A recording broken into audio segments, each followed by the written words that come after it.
отравил его, подверг его аресту, а, под- посадил его в тюрьму, в ШИЗО постоянно сажал. И даже это не остановило его о том, что не помешало ему даже в тюрьме оставаться голосом правды. И это удивительно, конечно. Подумайте об этом. Он, конечно, мог бы спокойно жить в ссылке в другой стране, но он был вне страны. Но вместо этого он вернулся в страну, вернулся в Россию, зная, что его посадят в тюрьму и даже убьют. Он продолжал свою работу, но это сделал все равно, потому что он верил глубоко в сердце, глубоко верил в свою страну, в Россию. И сообщение о смерти, я не знаю, что это правда или нет, но, вероятно, правда. Они, конечно, российских властей своя версия, но будьте уверены, что Путин ответственен за смерть Навального. Путин отвечает за это. То, что произошло с Навальным, это еще одно доказательство о жестокости Путина и его режима. И нигде в мире, нигде в России Путин, он преследует своих граждан и даже граждан других стран. Посмотрите, что происходит в Украине. Он совершает ужасные преступления против своего народа. И сейчас все люди во всем мире, и не только в России, скорбят по поводу смерти Навального. Это был храбрый человек, принципиальный человек.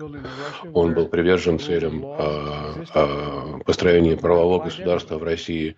Навальный считал и верил в такую Россию.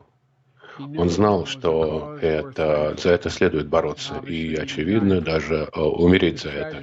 Эта трагедия напоминает нам о том, что стоит на кону. Нам необходимо продолжать финансировать Украину, чтобы Украина могла защитить себя от ужасной, жестокой агрессии Путина, от его преступлений. И Сенат, обе партии в Сенате большинством голосов проголосовали за этот законопроект, и история наблюдает за тем, что мы делаем. История наблюдает за платой представителей. И если мы не сможем обеспечить защиту Украины, поддержать Украину в этот критический момент, история не забудет этого. И это войдет в историю. Это будет иметь огромные последствия. Время идет. Часы тикают. Нужно действовать сейчас же. И нужно понимать, что мы имеем дело с Путиным. Все мы должны, конечно, отказаться от ужасных заявлений, которые были сделаны предыдущим президентом, который сказал, что если союзники не будут платить за это, то тогда он позволит России делать все, что угодно. Пускай Россия делает все, что угодно. Я не знаю. Просто я четко хочу заявить, это ужасная вещь. Самое ужасное, что мог сказать президент. И я не могу даже вообще представить, что это могло произойти. Пока я президент, Америка будет поддерживать и будет придерживаться наших обязательств по НАТО.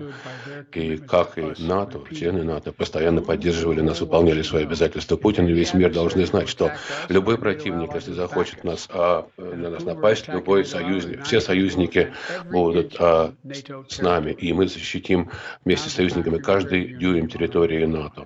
В этом мы должны противостоять тем угрозам, которые представляет путинская Россия. Я направляю самые глубочайшие соболезнования родным и близким Навального. Мы будем продолжать эту борьбу, несмотря на попытки Путина искоренить оппозицию. И прежде всего я направляю соболезнования семье Навального, жене, дочери и сыну.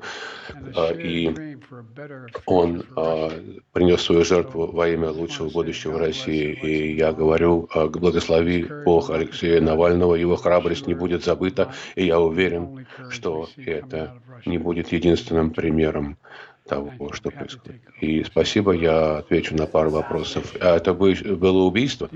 Вопрос такой, что мы еще не знаем точно, что произошло, но нет никаких сомнений в том, что смерть Навального – это следствие того, что Путин и его окружение сделали. Вы предупреждали Владимира Путина в свое время, что это будет иметь самые ужасные последствия для России, если Навальный умрет в заключении. исключения. Это было 3 года назад. Да, с тех пор много чего произошло. Погибло много российских военнослужащих, началась война, и введены жесточайшие санкции в отношении России. И мы сейчас думаем о том, что еще можно сделать, но когда мы говорим о сроках, о времени, когда было действие в отношении России, планируете ли вы усилить санкции в отношении России? Или мы рассматриваем целый ряд вариантов различных, все, что я могу сейчас сказать. И будет ли принят закон о дополнительных ассигнованиях на помощь? Да, пришло время. Сенат уже 2 недели был в отпуске. 2 недели мы не могли это сделать. И о чем они думают вообще? Боже мой. Это очень странно, и это лишь подтверждает наши опасения, и я бы сказал, что не только панику, а реальную обеспокоенность насчет того, является ли США надежным союзником. Это возмутительно. Что касается помощи Украине, в цвете, что произошло сегодня, я надеюсь на то, что это произойдет. Нам нужно гораздо больше сделать для помощи Украины. И это заявление предыдущего президента, о котором говорил, что если они не будут нам платить, пускай Россия что хочет делать. Что этот человек делает вообще? Что они делают?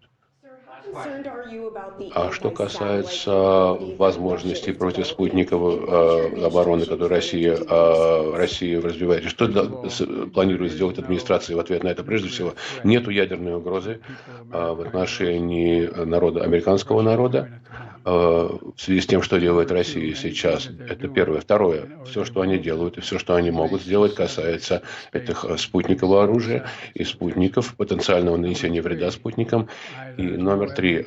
Нету сейчас свидетельств, фактов, которые свидетельствовали бы о том, что они намерены продолжать какую-то деятельность в космосе. И если у них будут возможности запустить какие-то системы в космос, это теоретически, конечно, может представлять угрозу, но это пока не произошло. И я надеюсь, что этого не произойдет.